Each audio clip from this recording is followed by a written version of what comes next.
Oh, hi everyone. I'm going to read some poems from my favourite poet. His name is George Oppen. His first book came out in 1934 and his last one came out in 1978.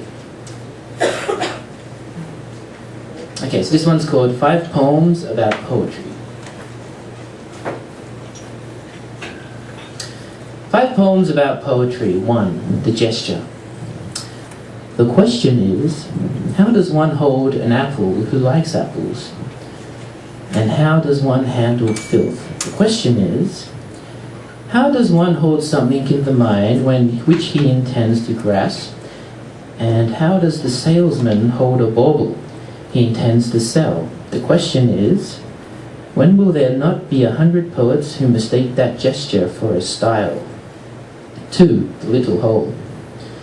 The little hole in the eye, Williams called it, the little hole, has exposed us naked to the world, and will not close blankly. The world looks in, and we compose colours and the sense of home, and there are those in it so violent and so alone they cannot rest.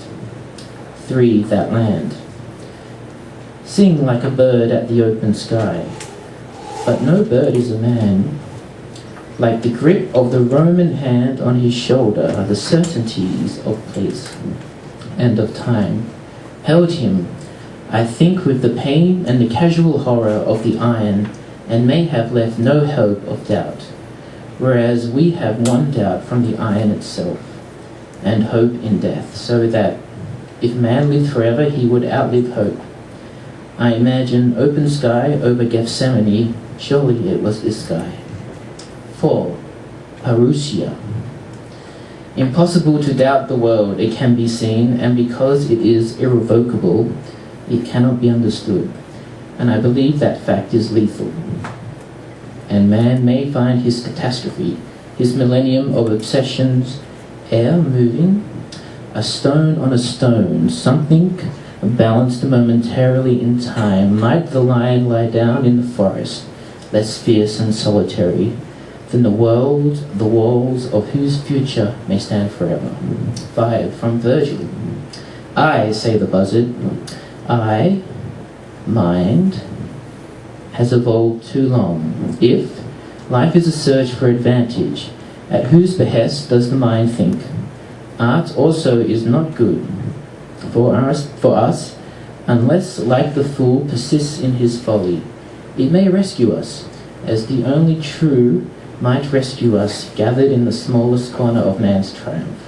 Parve pure, begin, O small boy, to be born, on whom his parents have not smiled. No god thinks worthy of his table, no goddess of her bed.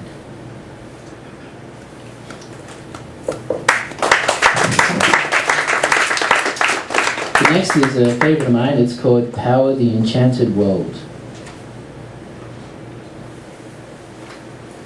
Power, the Enchanted World. 1. Streets in a poor district, crowded, we mean the rooms. Crowded, they came to stand in vacant streets vacant of power.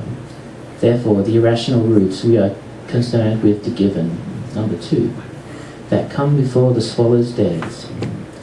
The winds of March, black winds, the gritty winds, mere squalls and rags. There is a force we disregard, and which disregarded us. I wanted friends who talked of public justice. Very simple people. I forgot what they said.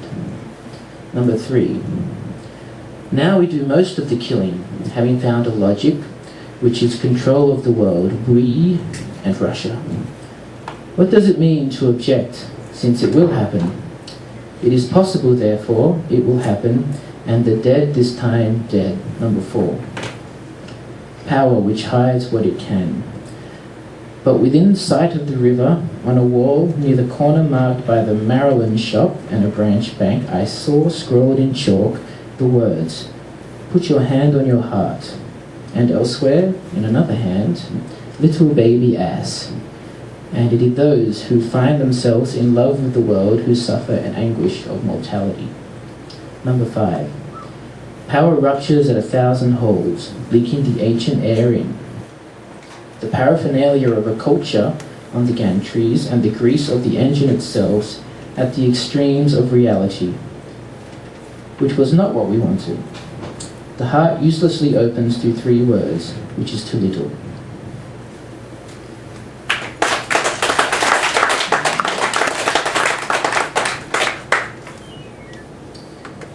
Okay, this one's called Street. Ah, these are the poor. These are the poor. Virgin Street. Humiliation, hardship. Nor are they very good to each other. It's not that. I want an end of poverty as much as anyone.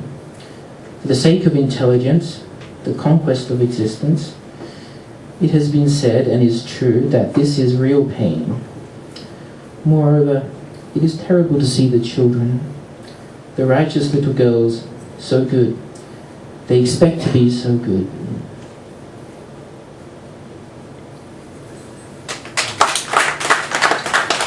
And this one's called A Political Poem.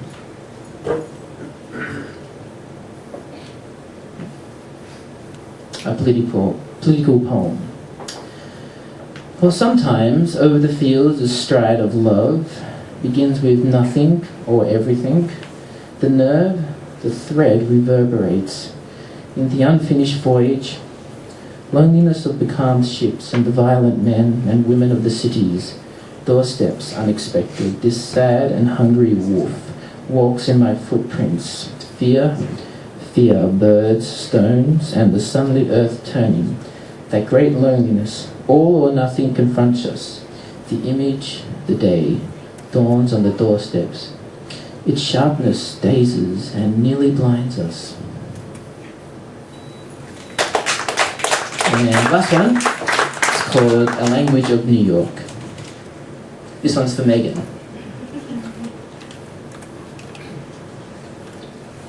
A Language of New York. 1. A city of corporations glassed in dreams and images, and the pure joy of the mineral fact, though it is impenetrable, as the world, if it is matter, is impenetrable. Number 2. Unable to begin at the beginning, the fortunate find everything already here. They are shoppers, choosers, judges, and here the brutal is without issue, a dead end. They develop argument in order to speak. They become unreal. Life loses solidity, loses extent. Baseball's their game because baseball is not a game, but an argument, and difference of opinion makes the horses race. They are ghosts that endanger one's soul. There is change in the air that smells stale. They will come to an end of an era, first of all peoples, and one may honourably keep his distance if he can. 2, 3. I cannot even now altogether disengage myself from those men with whom I stood in emplacements, in mess tents, in hospitals and sheds, and hid in the gullies of blasted roads in a ruined country. Among them many men more capable than I, Makiut and a sergeant named Healy, that lieutenant also. How forget that? How talk distantly of the people? Who are the people? That they are, that force within the walls of cities, wherein the cars of mechanics and executives echo like history downward avenues in which one cannot speak. Number 4. Possible to use words provided one treats them as enemies. Not enemies, ghosts, who have run mad in the subways and of course the institutions and the banks. If one captures them one by one, proceeding carefully, they will restore, I hope, to meaning and to sense. 5.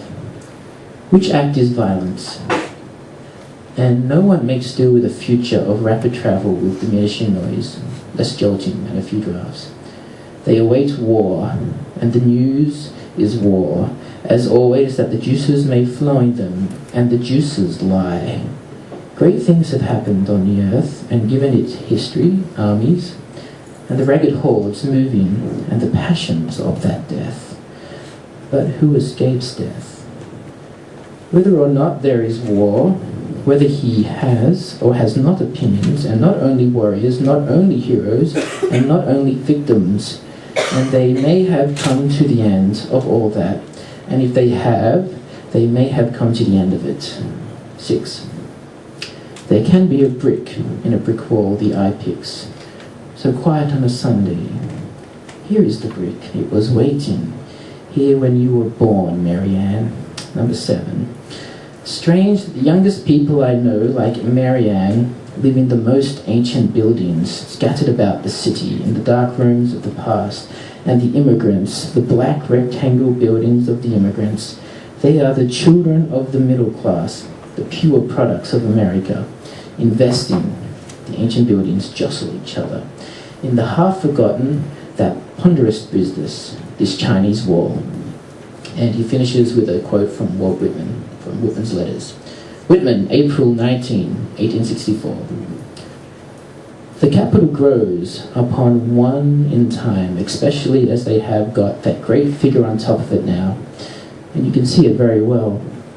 It is a great bronze figure, the genius of liberty, I suppose. It looks wonderful towards sundown. I love to go and look at it. The sun, when it is nearly down, shines on the headpiece and it dazzles and glistens like a big star. It looks quite curious. Thank you.